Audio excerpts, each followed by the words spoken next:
আজ একটা অল্প মশলা দিয়ে নিরামিষ আলু পটলের তরকারি রেসিপি দেখাবো। তো ফার্স্টে আলু আর পটলগুলোকে এরকম ডুবো ডুবোভাবে কেটে নিয়েছি।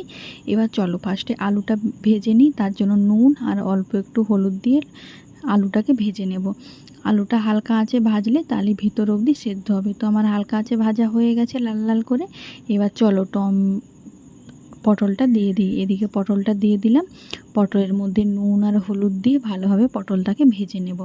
এই দেখো হালকা আঁচেই ভাজছিলাম, আর দেখো তেলটা একটুও বেরোয়নি আর একদমই ডুবো ডুবো তেলে ভাজিও নি। এবার মশলার জন্য এখানে দুটো তেজপাতা, অল্প একটু জিরে দিয়েছি আর হলুদটা দিলাম যাতে আদাটা না ছিটকায়। আবার হলুদ দিব কিন্তু অল্প একটু হলুদ দিলাম যাতে আদাটা না ছিটকায়। আর তারপরে এখানে লঙ্কার গুঁড়ি দিয়ে হালকা করে আঁচে ভেজে নিচ্ছিলাম। হয়ে যেতে এবার দিয়ে দেবো হলুদের গুঁড়োটা। এবার দিয়ে দেবো অল্প একটু টমেটো, তো সেটাও দিয়ে দিলাম। শেষের দিকে দেব অল্প একটু নুন যাতে টমেটোটা হালকাভাবে গলে যায়। তো এইভাবে মশলাটা হালকা আঁচে কষিয়ে নেবে। তারপরে হালকা একটু জল দিয়ে দেবে। দিলে আবার যখন তেলটা ছেড়ে আসবে তখন ওর মধ্যে দিয়ে দেবে আলু আর ভেজে রাখা পটলগুলো। আর শেষের দিকে দিবে একটু ধনে গুঁড়ো। তো দিয়ে দিলে, জিরে যেহেতু গোটা দিয়েছি সে কারণে জিরে গুঁড়ো আর দিলাম না।